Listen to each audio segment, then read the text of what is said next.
एक बार प्रेम से बोले शंकर भगवान की जय, माँ पार्वती की जय, गौरी पुत्र गणेश की जय, माँ शारदे भवानी की जय, सकल समाज की जय, हर हर महादेव।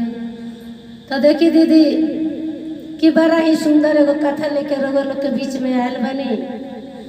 कथा के पूरा सुने में रउआ लोग, काहे कि आधा अधूरा सुनने से कथा ज्ञान ना मिलेला, पूरा सुनने से ज्ञान होखेला। इसलिए कथा के रउआ लोग पूरा सुना। तो आई कथा की ओर चलल जाओ। तो देखी कि एक बूढ़ी माता रहतारी, उनकर एगो भतीजा रहता, ओकर शादी बियाह नइखे होखत। तो बूढ़ी रोज चर्चा में जातारी आ गुरुजी से एक ही मांग करतारी कि हे गुरुजी, हे शिव गुरु, हमरा भतीजा के जइया शादी हो जाई तो या हमरा और चर्चा धूमधाम से कराएं। तो देखी गुरु के महिमा आगम अपार बा दीदी। कुछ छन में अपन सारा लीला दिखाईला, लेकिन हमनी के समझ में ना आवेला। तो बूढ़ी के देखी उनकर चमत्कार भल, तो बूढ़ी के भतीजा के शादी ठीक हो गए। ठीक हो गए तो बुढ़िया तो नाचे कूदे लागल कि अब हमार भतीजा के शादी ठीक हो गए। नैहर से खबर आयल कि फुआ तारा आवे के बाद कि तारा बिना कैसे हुई। तो ये तो कहली कि आज के दिन हम मनले रही शिव गुरु के चर्चा कि जइया हमारा भतीजवा के शादी हुई, गुरुजी वही दिन हम तार चर्चा करम। तो बूढ़ी के पतो रही है। तो बूढ़ी कहली कि ए कनिया, हम तो जाता नहीं नैहर, आ तू का करिय कि हम तो चर्चा मांग दिले बानी। फिर टोला महला के जो भी गुरुबाना बा लोग बोला के आ तू गुरुजी के चर्चा करा दिह। तो पतो ही कहली कि मजीरवा निश्चिंत होके जाई, हम चर्चा करा ले। बेचारी गए घरे घरे सब कोई के कहल ये दीदी हमर सास के मानल बा चर्चा करे के कि चली तनी रउआ लोग हमरा के चर्चा करा दी। तब सब कोई जे भी सुनल गए लोग, जो भी भजन कीर्तन होखेला गुरुजी के चर्चा में भजन उजन गावल गए। तो बुढ़िया सिखा के गए रहे कि रे अपना पतोहिया की पतो चर्चा करो, खिस्सा कहानी दू चार गो कहवा दिल है कि गुरुजी के चर्चा में कथा कहल जरूरी बा। तो पतोहिया कहल कि ए दीदी भजन लोग तो गा लेनी महादेव के, तनी एगो दूगो खिस्सा कहानी कह दी कि हमार सासू जी कह के गल बड़ी।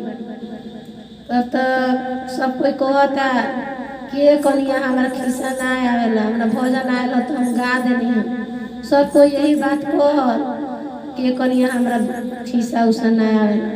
तो में से एगो गुरु बहाना कहली, ए कनिया चुप, हम देखो तनी कोई मिल जाए खिस्सा कहे वाला तो ओकरा के धो के लिया बतानी। तो बाहर बेचारे गुरु बहाना निकलली हो। तो एगो पंडित जी पूजा करा के आवत रहनी साइकिल से, अपना मन मन कुछ गुनगुनात रहनी है आवत रहनी। तो गुरु बहाना कहली कि पंडित जी रुकी रुकी। तो पंडित जी रुक गए, नहीं कहनी कि का बात बा। तो ये पंडित जी उसी चर्चा होखा था, हमने के कथा उठा आवत नहीं खे। अरे तो पंडित बानी, कुछ ना कुछ तो रउआ जरूरे आवत हुई, तनी चली कहानी कह दी कि पंडित के मुखे सब चीज पाक होखेला चली। तो पंडित जी के भी कुछ ना आवत रहे दीदी खिस्सा उसा। पंडित जी कहलन कि हमरा तो आवेला ना कहानी, मन में सोचत रहलन, लेकिन चलत नहीं जे भी होए। तो गइलन बैठलन, उनकर पतो बूढ़ी के बढ़िया से पंडित जी के स्वागत कैली, बैठैली। कहली कि ए बाबा अब खिस्सा शुरू करी, देर होखता। लगे बे महाराज अभी का देर होता, रुकी, खिस्सा तनी सोचे में टाइम लागेला ना, इतना जल्दी थोड़ा खिस्सा हो जाई, अभी सोचम याद आई तो ना कथा कहम हम, जरूर लोग के अच्छा लागे। तो पंडित जी कहलन कि देखी एक कथा के हम 100 रुपया ले, हम मंजूर बा तो बोली। उनकर पतो कहली कि बाबा हमरा मंजूर बा, रउआ कथा कही, अब बड़ा देरी होता। तो पंडित जी फेरा में तो पड़ रहनी, काहे कि पंडित जी के खिस्सा उसा आवत ना रहे। तो एने ओने ताकत रहनी तो देखनी ऊपर आकाश में आंगन में तो चर्चा होत रहे। तो देखनी कि एगो चिल हो रही ऊपर उड़त रहे। तो कहले कि जजमान जल्दी 100 रुपया निकाली, जल्दी जल्दी एगो खिस्सा हमरा याद आल बा।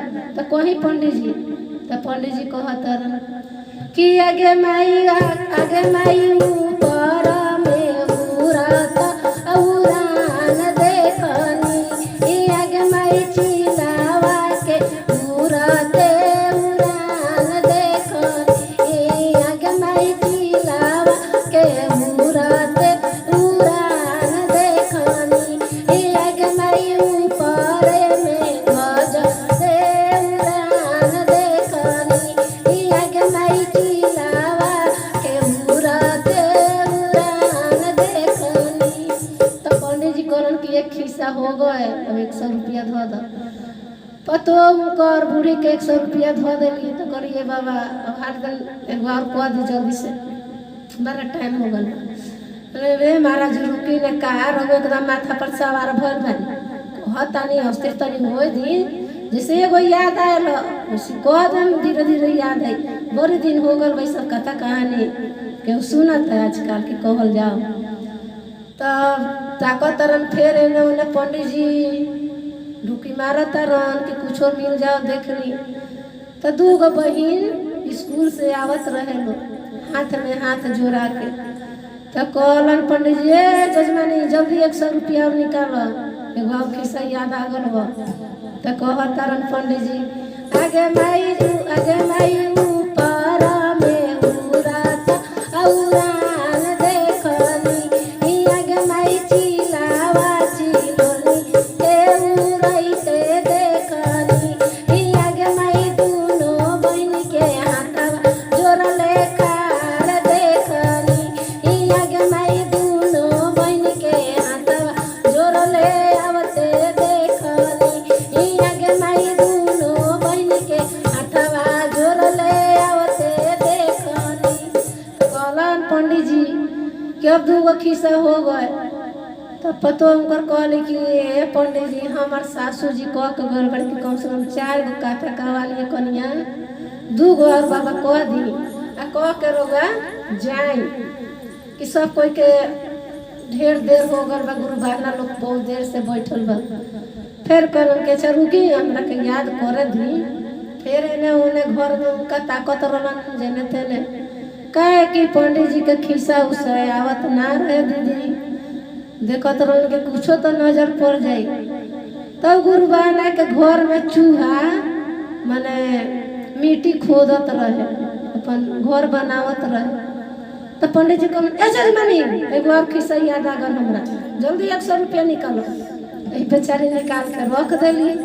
तो कैसे कहत रहन पंडित जी की आगे माई चिलावा के उड़ते उड़ान देखनी, आगे माई दुनो बहिन के हाथवा जोड़ले आवते देखनी, आगे माई मूसावा के कोराते कोरान देखनी, आगे माई चूहावा के कोराते कोरान देखनी। तो फिर उनकर बुढ़ी के कनिया कहे लगली बहू ए पंडित जी सब कह दिले एगो बचल बेकर के जल्दी से खत्म करी, हम प्रसाद उरसाद दे के सब कोई के विदाई करी। तो कहलन पंडित जी महाराज रुकी ना, एकदम रउआ मने चढ़ाइए पर चढ़ाई कइले बने, रुकी अभी हमरा याद कर दी। तो फिर चारों बगल तकलन तो देखलन बाहर एगो टमटम लागल रहे और पर बोरा में सामान कुछ लादात रहे, कुछ उतारल जात रहे। तो देखलन तले कहलन ए जजमानी जल्दी 100 निकाली, एगो और खिस्सा याद आ गल हमरा। कहल के बाबा जल्दी कही। तो कहत रह कि आगे माई चिलावा के उड़ते उड़ान देखनी, आगे माई दुनो बहिन के हाथवा जोड़ले खाड़ देखनी, आगे माई मूसावा के कोराते कोरान देखनी, आगे माई टमाटम पर चढ़त उतरते देखनी, आगे माई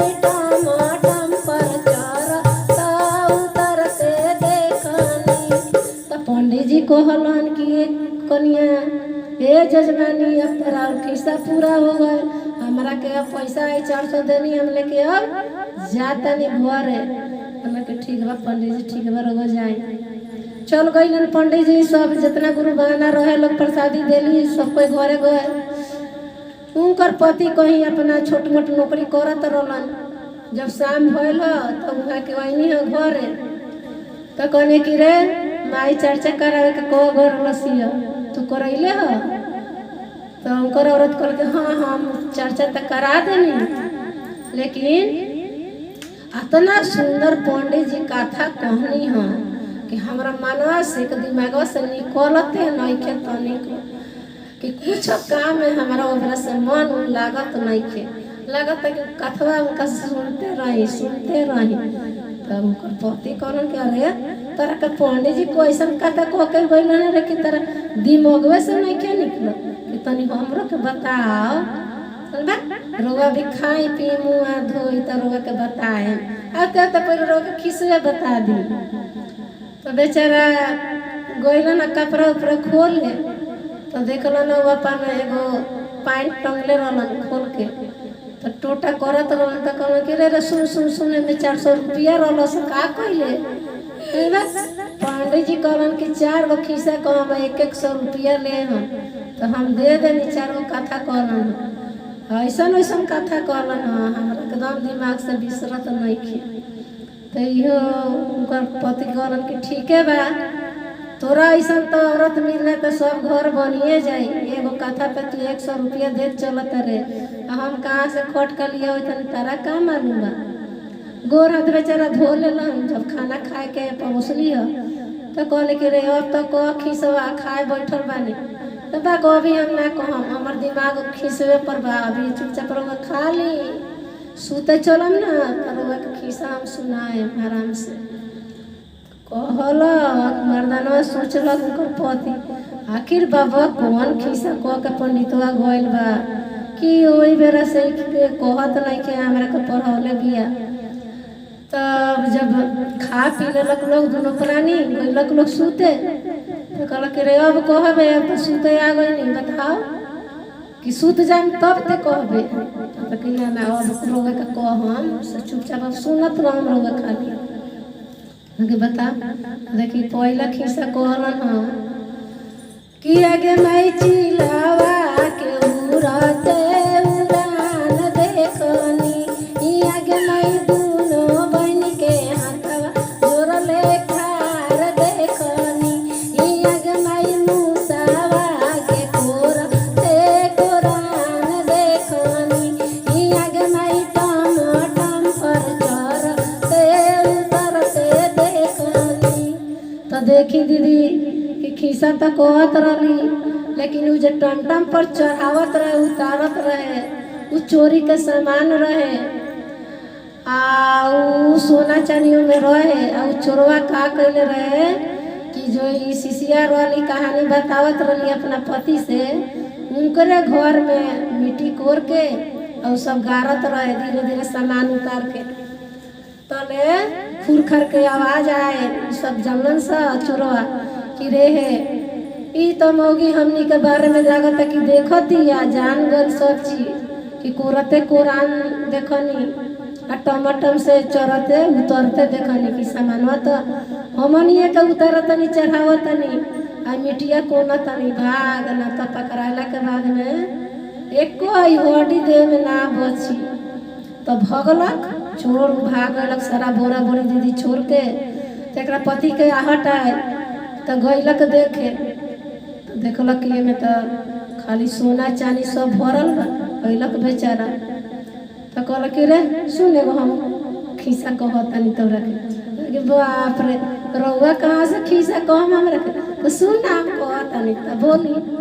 तो आगे माई चिलावा के उड़ते उड़ान देखनी, आगे माई दूनो बन के हाथवा जोड़ले खार देखनी, आगे माई मूसावा के कोरता कोरान देखनी, आगे माई टम से चढ़ता उतरते देखनी, आगे माई 400 रुपया में 4 बोर सोनावा दे